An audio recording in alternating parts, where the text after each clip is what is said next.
Magandang araw mga kaibigan. Bigyan natin ng reaction opinion itong post ng News 5, title, Happy Easter, Everyone?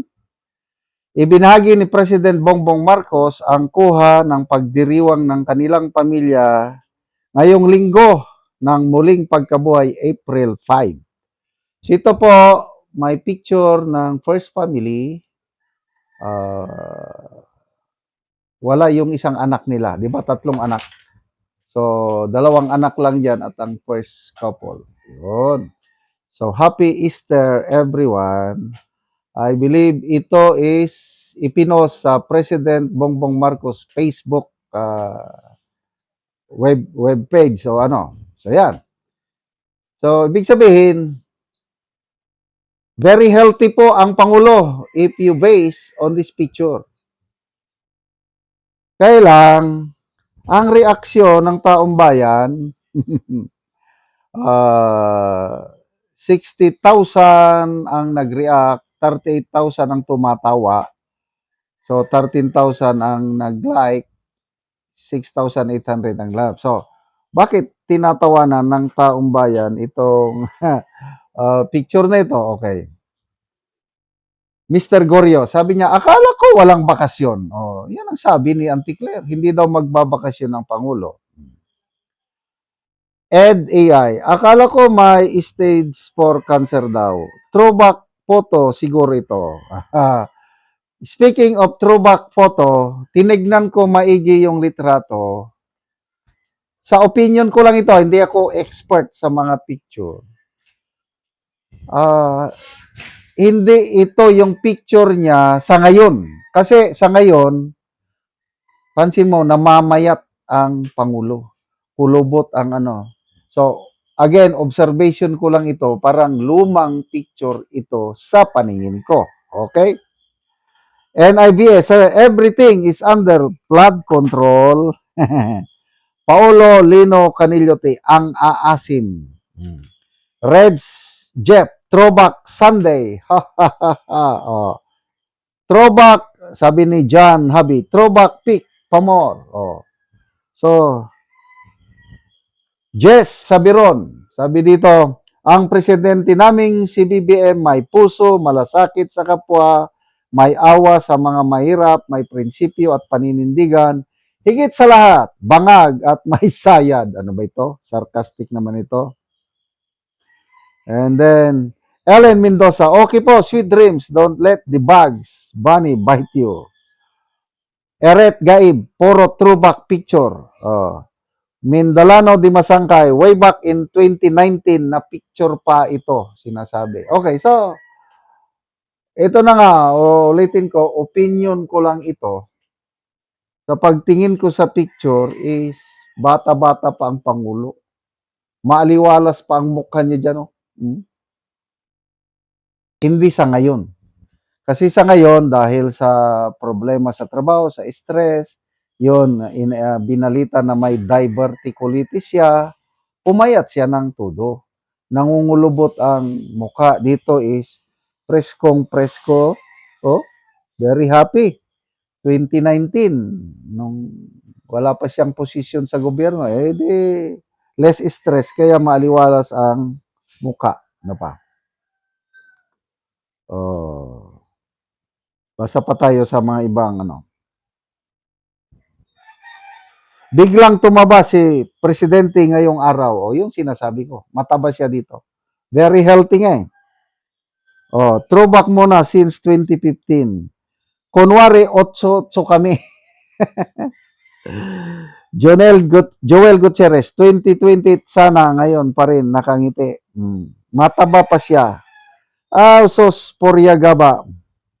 Mr. President, may pisngi ka pa dito. Oo nga. Mataba siya eh. Higit trillion pa naman, siyempre happy. Mas marami pa ang tawa. Last Easter na ba? Throwback to kasi maliit pa ang mata ni Madam. Mataba si BBM dyan, di tulad ngayon. Throwback pictures. Ang galing mag-edit din itong TV5. Okay, so sa ngayon na may haka-haka, the best thing, ito, opinion ko lang ito, is magpakita ang Pangulo live or recorded message. Example, nung nabalitaan na may sakit siya at inamin niya mismo, nagpapalabas man ang palasyo ng pre-recorded message. Example, may mga okasyon na importante, nagsasalita ang Pangulo, wala siya sa actual na event, kaya lang nagsasalita siya, nasa Malacanang. Ayun. So nakikita mo kanya, so makikita mo na pumayat. Meron pa yung interview sa kanya ni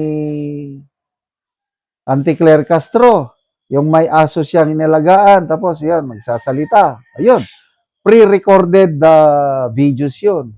Kaya may nagtanong si Attorney Lambino, yung Easter Sunday, napaka-importante ang Easter Sunday sa ating mga Kristiyano. Di ba? So ang Pangulo, nagtataka ako, sabi ni Attorney Lambino, bakit ang Pangulo hindi siya nagbigay ng live video message or recorded video message? Bakit? Oh, ako rin. Kung ano, kasi nung una, ginagawa niya yan. Kahit hindi live, basta recorded. At makita nating nagsasalita. Bakit hindi nila magawa ngayon? So, ganun lang po kasimple. Para tumigil na itong haka-haka na kung ano ba yan, mga nung nangyari sa Pangulo. Sana itong araw na ito, pag may maipakitang video, titigil ang lahat ng haka-haka.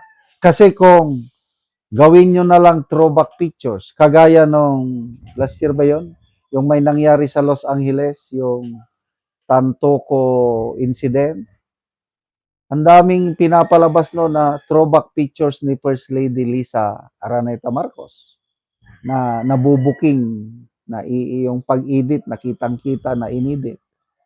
So the same thing ngayon. Simple lang, taga PCO, galingan ninyo para matapos na yung haka-haka ng taong bayan is mag-live message na lang ang Pangulo or video message recorded, tapos na. Kasi kami, bilang mamamayan, worried din kami sa kalagayan ng Pangulo. We want him healthy para matapos niya ang kanyang termino. Okay ba? Salamat mga kaibigan sa inyong pagsubaybay sa ating channel.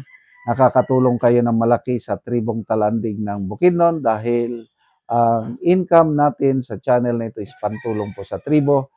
Namimigay tayo ng libreng yero at pako para makapagpatayo sila ng mas maayos na tirahan. Panoorin nyo ang video na ito. Karon mao na niyang matagaan og yero si Kuya. Okay, salamat kayo sa Ginoo nga nainabangan na gyud ko. Nang sin nga niabot. So si Kuya natagaan og yero. So Balay nga nangabuslot na mao ako. ang iyang balay nang kuha na ang atop. So mao ni ang hitsura sa balay ni Kuya nga buslot og tuluan na gid kaayo ang ilang kahimtang kung muulan. So di pang sapahan na lang og sako. Tungod sa di na makaya ang ulan. Kay dili na sa makaya kung ulan, sapa na lang og sako. At haron tayo mamada ko kuan. Dente. At ikunan da. Mga bulsot na gid kaayo. Kita na. So karon Kuya, pila na ni katuig ang imong balay nga bulsot naman na nanay mga tulo kung ulan. Kuan na ni siya ka tuig, 15 na ni ka tuig. Unya tungod sa tong kawadon, ang sin nga akong na gamit ani so na katong pinakanipis na gyud sa tanan mo nga So pagkakaroon. dali ra siya makuan na daot. Dali ra gyud kay nipis man. Tungod So sa kanipis kay di man ta makakayo baga gyud nga asin. so pila na imong edad Kuya? Kuan ako karon 41 So na ko. na kay anak. Na ako'y duha ka anak kunya tangan naga-eskwela. So si Kuya. So ang imong panginabuhian Kuya, Kuan ra mag-uuma ra gyud so mag-uumara. So si Kuya natagaan og yero, so makaatop na gid ka karon Kuya. So atop na gyud ko karon dako akong kalipay og pagpasalamat sa nagpasyugdaan ning programa. Ang atop na ako nga naguba na gyud so Maalis na. Sige.